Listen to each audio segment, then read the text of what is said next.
और केवाईसी के चक्कर में लाखों ट्रेडिंग अकाउंट बंद हो सकते हैं।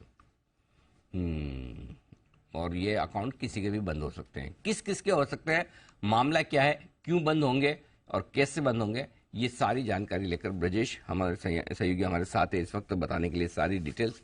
ब्रजेश, अकाउंट बंद क्यों करवा रहे हैं आप? ये नहीं, बंद हम नहीं करवा रहे हैं। दरअसल ऐसा था कि जो केवाईसी रजिस्ट्रेशन एजेंसीज होती हैं उनको एक मोहलत दी गई थी 6 महीने में। 6 महीने का वक्त दिया गया था 1 नवंबर 2022 से कि वो 30 अप्रैल तक पूरा कर लें केवाईसी वैलिडेशन का काम।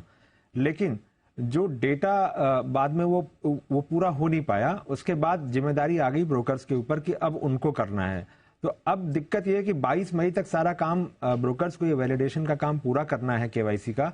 और जो जानकारी मिल रही है कि जितने बड़े बड़े ब्रोकिंग फर्म्स हैं वहां लाखों की संख्या में ऐसे अकाउंट हैं केवाईसी के जिसमें डोरमेंट अकाउंट हैं, एग्जिस्टिंग और एक्टिव अकाउंट हैं, जहां पर लाखों की संख्या में केवाईसी वैलिडेशन का काम पूरा किया जाना है। तो निवेशकों को वो लिंक भेजा जा रहा है कि वो अपने लिंक पे क्लिक करें और डिटेल डालें, वैलिडेट करें और उसके बाद भेजें। लेकिन इसके बाद भी काम पूरा होता नहीं दिख रहा है। सोमवार तक जो 22 मई की तारीख है, तो बहुत सारे जो ब्रोकर हैं वो ये कह रहे हैं कि अगर आज शाम तक डेडलाइन नहीं बढ़ी, ये मुमकिन है कि बहुत सारे अकाउंट बंद करने पड़े, क्योंकि सोमवार तक का इंतजार कौन करेगा और लाखों की संख्या में अकाउंट बंद करने का काम एक दिन में नहीं हो पाएगा।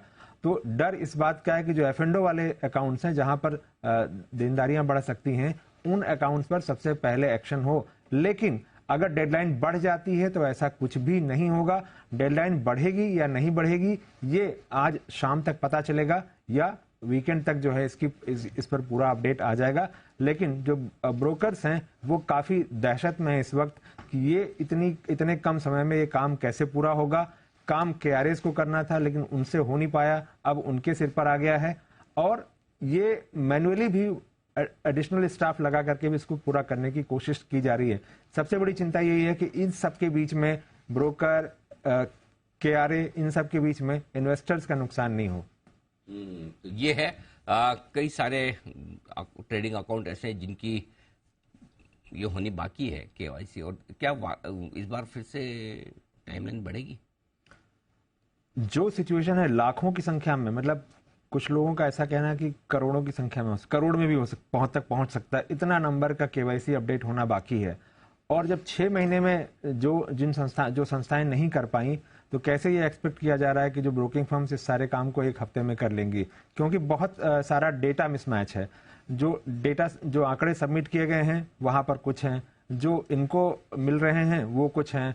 अगर एक क्लाइंट ने मल्टीपल जगहों पर ब्रोकिंग फर्म में किया हुआ है या मल्टीपल जगहों पर उसने अपना केवाईसी रजिस्ट्रेशन कराया है, अलग अलग इन्फॉर्मेशन है। कहीं डेट ऑफ बर्थ में प्रॉब्लम है, कहीं पे नाम में प्रॉब्लम है, कहीं पे कुछ और दिक्कत है। ये सारा जब वेरिफिकेशन के लिए जाता है तो वहां मैच नहीं होता है, तो उसकी एक अलग समस्या है। ओके, चलिए, तो ये पूरी अपडेट आती हुई और अब देखना होगा। तो एक तरह से कह सकते हैं कि बहुत सारे यहाँ पर ट्रेडिंग अकाउंट अब खतरे में पड़ते हुए दिखाई दे रहे हैं और तादाद करोड़ों तक जाती हुई दिखाई दे रही है। तो अब देखना होगा कि फाइनली क्या इसमें एक डेडलाइन अगर नहीं बढ़ती है तो फिर निवेशकों के लिए किस प्रकार की दिक्कतें यहाँ पर उत्पन्न हो सकती हैं।